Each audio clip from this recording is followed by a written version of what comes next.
नमस्कार साथियों, मेरे YouTube चैनल में आप सभी का एक बार फिर से स्वागत है। साथियों, आज की वीडियो आप सभी लोगों के लिए बहुत ज़्यादा महत्वपूर्ण है। हमारा ये बहुत ही महत्वपूर्ण टॉपिक है। अब जैसा कि आपको पता है, जल्द ही हमारे विद्यालय में बच्चे आने शुरू हो जाएंगे और हमें पुनः शिक्षण कार्य प्रारंभ करना होगा। लेकिन इस बार हमारा शिक्षण कार्य पिछले वर्षों से बिल्कुल अलग होगा। हमें लर्निंग आउटकम के आधार पर समस्त कार्य करना होगा। एक लर्निंग आउटकम लेना होगा, उसके आधार पर ही हमें शिक्षण कार्य करना होगा। जितनी भी हम गतिविधियां कर रहे हैं वो एक लर्निंग आउटकम के आधार पर करनी होंगी। और इसके साथ साथ अगर हमें शिक्षण योजना बनानी है, शिक्षण योजना भी हमारी एक लर्निंग आउटकम के आधार पर होगी। तो इसलिए जरूरी है कि हमें लर्निंग आउटकम का कंसेप्ट क्लियर होना चाहिए। इस कंसेप्ट में बहुत ज़्यादा हमारे शिक्षक साथी कंफ्यूज हैं। मैं भी काफ़ी कंफ्यूज रहा इसमें, और मैं कोशिश करता रहा कि आखिर इनके वीडियो बनाऊं जिससे कि समझ में आ जाए कि आखिर ये लर्निंग आउटकम क्या होता है। तो आज की इस वीडियो में हम लर्निंग आउटकम के बारे में ही जानेंगे कि आखिर ये लर्निंग आउटकम है क्या, और उसके बाद हम जानेंगे कि लर्निंग आउटकम कितने प्रकार के होते हैं, और उसके बाद हम ये जानेंगे कि जो हमारे 3 तरह के लर्निंग आउटकम होते हैं उनमें मुख्यतः क्या अंतर है। किसी को हम कह देते हैं ये केंद्रीय लर्निंग आउटकम है, किसी को कह देते हैं नेस्टेड लर्निंग आउटकम है, किसी कह देंगे उप लर्निंग आउटकम्स है। आखिर ये क्या है, ये सब हम आज की वीडियो में डिटेल में जानेंगे। साथियों, वीडियो को शुरू करने से पहले मैं आपको बता देना चाहता हूं, अगर आप चाहते हैं इस तरह की इंफॉर्मेटिव वीडियो आपको एक प्लेटफॉर्म पर मिले तो उसके लिए मैंने इंफॉर्मेटिव वीडियो टेलीग्राम ग्रुप बनाया हुआ है। आप चाहें तो मेरे ग्रुप से जुड़ सकते हैं। ग्रुप का लिंक आपको वीडियो के डिस्क्रिप्शन बॉक्स में मिल जाएगा, जिस पे क्लिक करके आप मेरे ग्रुप से जुड़ सकते हैं। तो चलिए शुरू करते हैं। सबसे पहले जानते हैं कि आखिर लर्निंग आउटकम है क्या। अगर सीधे शब्दों में कहें, मान लीजिए हमारी कुछ अपेक्षाएं होती हैं बच्चों से कि हम बच्चों को पढ़ाने के बाद बच्चों पर ये आ जाना चाहिए।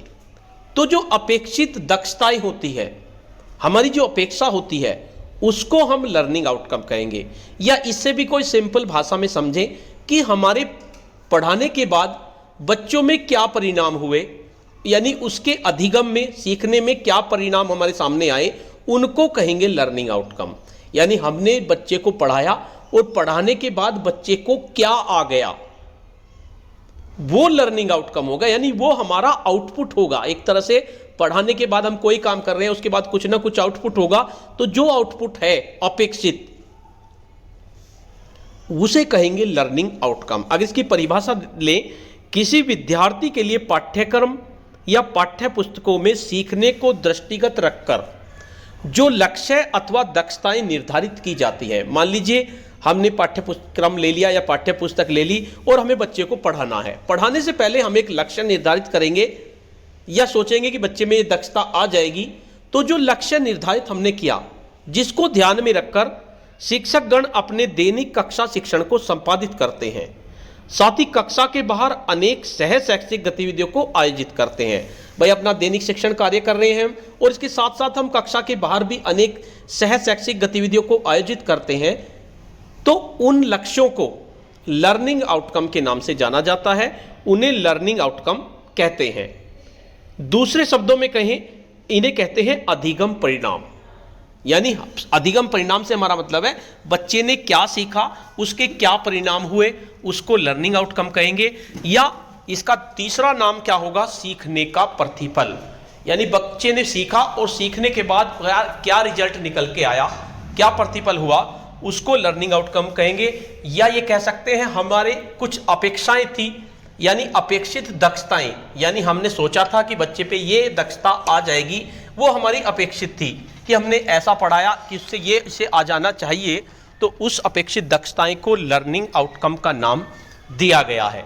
तो इन सब को कहेंगे हम लर्निंग आउटकम। 3 नाम है लर्निंग आउटकम के: अधिगम परिणाम, सीखने का प्रतिफल और अपेक्षित दक्षताएं। तो ये हमारी लर्निंग आउटकम की परिभाषा हुई।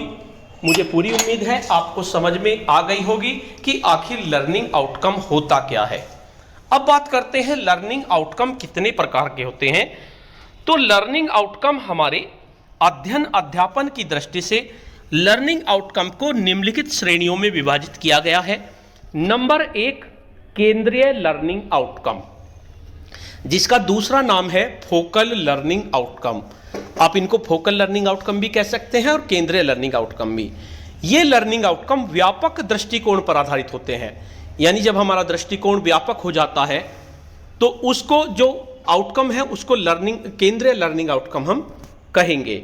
दूसरे होते हैं हमारे नेस्टेड लर्निंग आउटकम, यानी जो केंद्रीय लर्निंग आउटकम हम एक लेके चले, कोई व्यापक दृष्टिकोण हम लेके चले तो उसके अंदर छोटे छोटे कुछ दृष्टिकोण होंगे, क्योंकि एक बड़ी चीज छोटी चीज से मिलकर बनती है, तो उसे कहेंगे हम nested learning outcome. Nested learning outcome के अंतर्गत नेस्टेड लर्निंग आउटकम जो सीधे तौर पर शिक्षण प्रक्रियाओं को दिशा दें, यानी हमने बहुत सारे लर्निंग आउटकम लिए जिससे शिक्षण प्रक्रियाओं को दिशा मिले और शिक्षण में सुधार की दृष्टि से ये विकसित किए गए हैं, तो इन्हें कहेंगे हम नेस्टेड लर्निंग आउटकम। आगे मैं आपको एक उदाहरण दूंगा हिंदी भाषा का और एक उदाहरण मैं गणित भाषा का दूंगा, जिससे आपकी समझ में आ जाएगा कि आखिर ये लर्निंग आउटकम किस तरह से होते हैं। उसके बाद तीसरे होते हैं उप लर्निंग आउटकम, यानी नेस्टेड लर्निंग आउटकम के अंतर्गत उप लर्निंग आउटकम होते हैं जिनके आधार पर शिक्षक कक्षा शिक्षण करते हैं। तो कुल मिलाकर सबसे ऊपर केंद्रीय लर्निंग आउटकम होया। केंद्रीय लर्निंग आउटकम के अंतर्गत कुछ नेस्टेड लर्निंग आउटकम्स होंगे उसी के अंदर, और नेस्टेड लर्निंग आउटकम के अंदर भी कौन होंगे? उप लर्निंग आउटकम, यानी कि जो हम कक्षा में लेके चलते हैं, एक तरह से सबसे पहले हम छोटे छोटे उप लर्निंग आउटकम लेके चलते हैं। जब 2-3 उप लर्निंग आउटकम से मिलकर एक नेस्टेड लर्निंग आउटकम हो जाएगा और बहुत सारे नेस्टेड लर्निंग आउटकम से मिलकर एक तरह से आपका केंद्रीय लर्निंग आउटकम हो जाएगा। जिस तरह से ये मान के चलिए, मान लीजिए आपके मकान में एक कमरा है, तो वो एक तरह से आपका उप लर्निंग आउटकम हो गया। और छोटे छोटे कोई कमरा है, कोई रसोई है, कोई ये है, कोई ये है, तो इनसे मिलकर एक मकान बन गया, यानी कि हमारा क्या बन गया? एक तरह से नेस्टेड लर्निंग आउटकम बन गया। उसमें बहुत छोटे छोटे कमरे हैं, किसी का कोई मकसद है, किसी का कोई मकसद है। और जब बहुत सारे मकान मिल जाते हैं, किसी मकान वो किसी का है, कोई किसी का है, कोई किसी का है, लेकिन व्यापक दृष्टिकोण पे अगर बात करें तो एक गली है, एक कॉलोनी है, तो वो आपका क्या हो गया? एक तरह से केंद्रीय लर्निंग आउटकम। अब इसको एक उदाहरण की मदद से समझने की कोशिश करते हैं। केंद्रीय learning outcome, nested learning outcomes और उप लर्निंग आउटकम्स में अंतर। सबसे पहले भाषा का हम एक केंद्रीय लर्निंग आउटकम लेते हैं। भाषा के कुल 4 केंद्रीय लर्निंग आउटकम होते हैं। नेक्स्ट वीडियो में मैं आपको बताऊंगा कौन कौन से भाषा के केंद्रीय लर्निंग आउटकम होते हैं और कौन कौन से गणित के केंद्रीय लर्निंग आउटकम होते हैं। तो सबसे पहले भाषा केंद्रीय लर्निंग आउटकम का एक उदाहरण लेते हैं। सबसे पहला केंद्रीय लर्निंग आउटकम है सुनना। बच्चे मुखर हैं, वे सुनकर समझते हैं। यह व्यापक दृष्टिकोण पर है हमारा कि हमने सुनने का कौशल उनमें विकसित करना है। तो बच्चे मुखर हैं, बोलते हैं और सुनकर समझते भी हैं। अपनी अभिव्यक्ति के लिए मौखिक विधाओं का वे प्रयोग भी करते हैं, यानी अभिव्यक्त कोई करता है तो मौखिक विधाओं का वे प्रयोग भी करते हैं। और खुले प्रश्न जो होते हैं, जैसे क्या, क्यों, कैसे, इन पर आधारित वे प्रश्नों के उत्तर देते हैं। अगर इतना सब कुछ बच्चे पे आ गया तो ये एक केंद्रीय लर्निंग आउटकम हो गया। अब इतना सारा कुछ आने के लिए हमें बहुत सारे प्रयास करने पड़ेंगे, अनेक छोटे छोटे नेस्टेड लर्निंग आउटकम को लेकर चलना पड़ेगा, उन्हें प्राप्त करने की कोशिश करनी पड़ेगी। जब इतने सारे नेस्टेड लर्निंग आउटकम हमारे प्राप्त हो जाएंगे तो तब जाके मानिए कि एक केंद्रीय लर्निंग आउटकम हमारा प्राप्त हो गया। अब बातें करते हैं इस केंद्रीय लर्निंग आउटकम के अंतर्गत कौन कौन से नेस्टेड लर्निंग आउटकम है। बच्चे सुनकर अपनी भाषा में सहजता से उत्तर देते हैं। बच्चे अपने घर परिवार और आस पड़ोस की वस्तुएं, पशु पक्षियों, दुकान, बाजार के बारे में पूछे गए प्रश्नों के उत्तर देते हैं। और बच्चे कविता, कहानियों को हाव भाव के साथ सुनाते हैं। ये हमारे इस केंद्रीय लर्निंग आउटकम के लिए अंतर्गत नेस्टेड लर्निंग आउटकम्स हो गए, यानी इन सभी को अलग अलग प्राप्त करना पड़ेगा, जब जाके हमारा केंद्रीय लर्निंग आउटकम प्राप्त होगा। अब ये जो नेस्टेड लर्निंग आउटकम्स हैं, इनके अंतर्गत भी उप लर्निंग आउटकम्स हैं। तो यानी कि हमारा उपरोक्त नेस्टेड लर्निंग आउटकम्स में से हम जब बहुत सारे उप आउटकम्स प्राप्त करेंगे हम, तब उसमें जाके मिलकर एक नेस्टेड लर्निंग आउटकम प्राप्त होगा। और जब बहुत सारे नेस्टेड लर्निंग आउटकम प्राप्त कर लेंगे तो एक केंद्रीय लर्निंग आउटकम होगा। तो इसमें क्या होगा? बच्चे अपने आस पड़ोस की वस्तुओं, पशु पक्षियों के नाम और उनके बारे में अपनी भाषा में बताते हैं।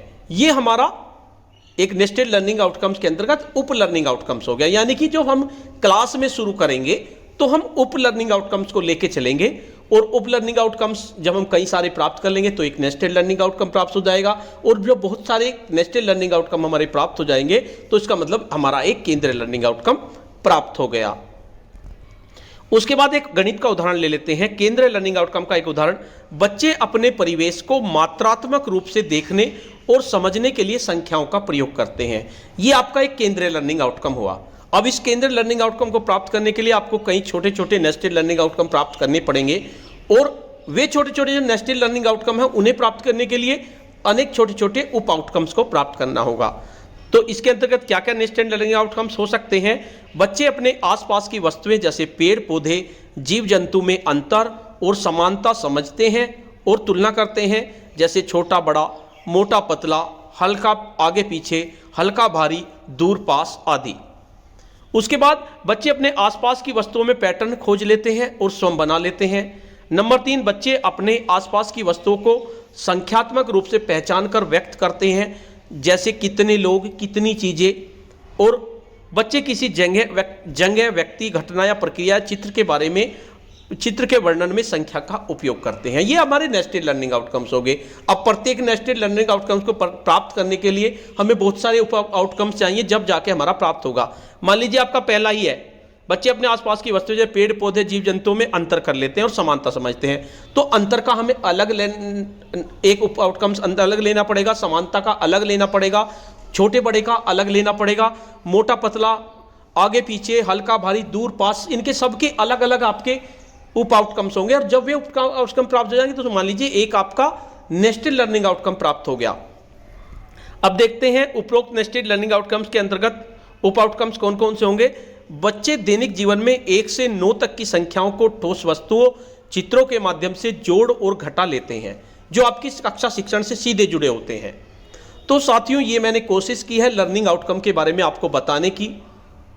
उम्मीद है कि आपकी समझ में आ गया होगा, और जैसे जैसे हम आगे बढ़ेंगे, यानी नेक्स्ट वीडियो में मैं आपको बताऊंगा भाषा के कितने केंद्रीय लर्निंग आउटकम हैं और गणित के कितने लर्निंग आउटकम्स हैं। उसके बाद मैं आपको बताऊंगा एक एक लर्निंग आउटकम को लेकर, केंद्रीय लर्निंग आउटकम को उसके अंतर्गत कितने नेस्टेड लर्निंग आउटकम्स होंगे और उसके अंतर्गत कितने उप आउटकम्स होंगे। अगर हम एक एक को लेकर चलेंगे तो ये आपके अच्छे से समझ में आ जाएंगे। साथियों, मेरी कोशिश है कि आपकी ये अच्छे से समझ में आ जाए, उसके साथ साथ मेरे भी समझ में आ जाए।